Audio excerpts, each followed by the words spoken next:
सुप्रभात सभी छात्रों को। संस्कृत प्रबोधिनी चौथा पाठ भारत रत्नम गोविंद बल्लभ पंत, इसका पहला भाग हम पढ़ चुके हैं। आज इसका दूसरा और अंतिम भाग पढ़ेंगे। जिन छात्रों ने पहला भाग नहीं देखा था वो चैनल पर जाकर के इस पाठ का पहला भाग देख सकते हैं। तो शुरू करते हैं। साइमन आयोगस्य राष्ट्रव्यापी विरोध समये पंडित जवाहरलाल नेहरू महोदयस्य प्राणरक्षायै आरक्षकाणां दंडप्रहारान् सः स्वस्य उपरि असहत। तो साइमन आयोग का जो राष्ट्रव्यापी विरोध हुआ था और उस समय में पंडित जवाहरलाल नेहरू के प्राण की रक्षा के लिए, प्राण रक्षा ये प्राणों की रक्षा के लिए आरक्षकाणाम कहते हैं जो सैनिक या सिपाहियों के लिए, दंड प्रहारान सस्य, दंड के यानी जो उनके द्वारा कि जो लाठियों का प्रहार किया गया था तो उसको उन्होंने स्वस्य अपने ऊपर असहत यानी सहन किया था।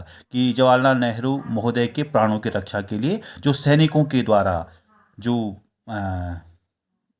उन पर लाठियां का प्रहार किया गया था तो उसको उन्होंने अपने ऊपर सहन किया। तस्मात् कारणात्, इस कारण से आजीवनम तस्य सिर कंप्यते, और इस कारण से पूरे जीवन भर उनका सिर कंपन करता था, उनका सिर कांपता था। 1930 तमे वर्षे एषः उत्तराखंडे लवण सत्याग्रह आंदोलनस्य नेतृत्वम् अकरोत्। और 1930 में जब उत्तराखंड राज्य में जो नमक सत्याग्रह आंदोलन हुआ था इसका नेतृत्व गोविंद बल्लभ पंत जी ने किया था। सत्याग्रह आंदोलन समय सौ कारागारम प्रेषितः, कि सत्याग्रह आंदोलन के समय में वह कौन, जो पंडित गोविंद बल्लभ पंत जी थे। कारागारम कहते हैं जेल के लिए, प्रेषिता भेजने के लिए। तो सत्याग्रह आंदोलन के समय उनको जेल भी भेजा गया।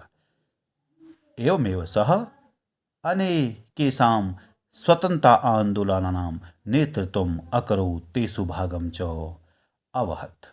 और उन्होंने अनेक स्वतंत्रता आंदोलनों का नेतृत्व किया और उसमें भाग लिया। पंडित जवाहरलाल नेहरू, महात्मा गांधी, सरदार वल्लभ भाई पटेल सदृशा राष्ट्रनेतारः भाषा विवाद निवारण सदृशानि महत्वपूर्ण कार्याणि तस्य द्वारा संपादितवन्तः। जो पंडित जवाहरलाल नेहरू जी थे, महात्मा गांधी जी थे और सरदार वल्लभ भाई पटेल जी थे, जो राष्ट्र के नेता थे। जो भाषा का विवाद है और उसके अतिरिक्त अन्य जो भी विवाद थे उन सबको सुलझाने में महत्वपूर्ण योगदान इनका रहा।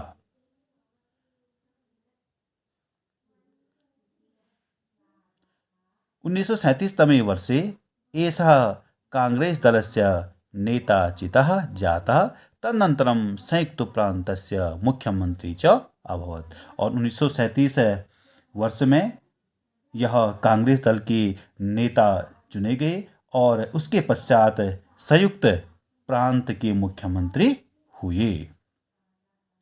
पंडित गोविंद बल्लभ पंत स्वप्रतिभा बलेन भारतस्य संविधान परिषदः सदस्य, संयुक्त प्रान्तस्य मुख्यमंत्री, भारत सर्वकारस्य गृहमंत्री, अनेकासां समितीनां संगठनानां च सदस्य अपि अभवत्। और पंडित गोविंद बल्लभ पंत अपनी प्रतिभा की बल से भारत के संविधान परिषद के सदस्य बने, संयुक्त प्रांत के मुख्यमंत्री बने, भारत सरकार के गृह मंत्री भी रहे और अनेक समितियों और संगठनों के सदस्य भी हुए। पंडित गोविंद बल्लभ पंत देशभक्तः, समाजसेवकः, नेता, कुशल राजनीतिज्ञ च आसीत्। गोविंद बल्लभ पंत देशभक्त थे, समाज सेवक थे, नेता थे, कुशल राजनीतिज्ञ को जानने वाले, अच्छी राजनीति को जानने वाले थे।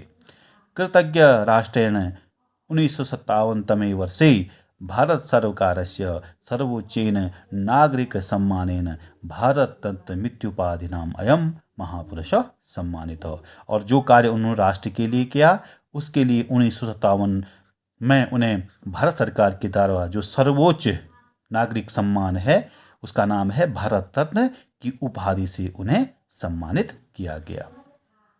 पंडित जवाहरलाल नेहरू अस्य व्यक्तित्व संदर्भे उक्तवान। पंडित जवाहरलाल नेहरू जी ने उनके व्यक्तित्व के संदर्भ में उक्तवान कहा। पंडित गोविंद बल्लभ पंतः झंझावातेषु अपि मार्गदर्शक दीप आसीत्।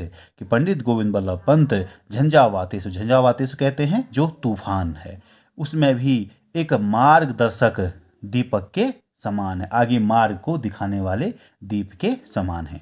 पंडित गोविंद बल्लभ पंत 1961 वर्षे मार्च मासस्य 7 दिनाङ्के इहलोके परित्यज्य दिवं जगामः।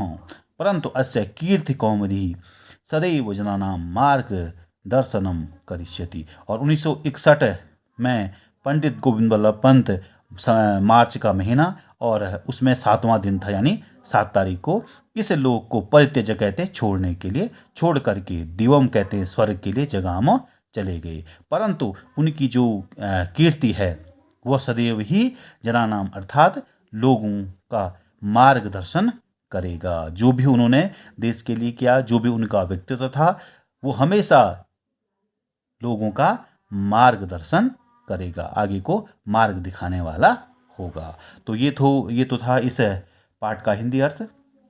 तो उम्मीद है कि आप इस पाठ को समझ गए होंगे। धन्यवाद।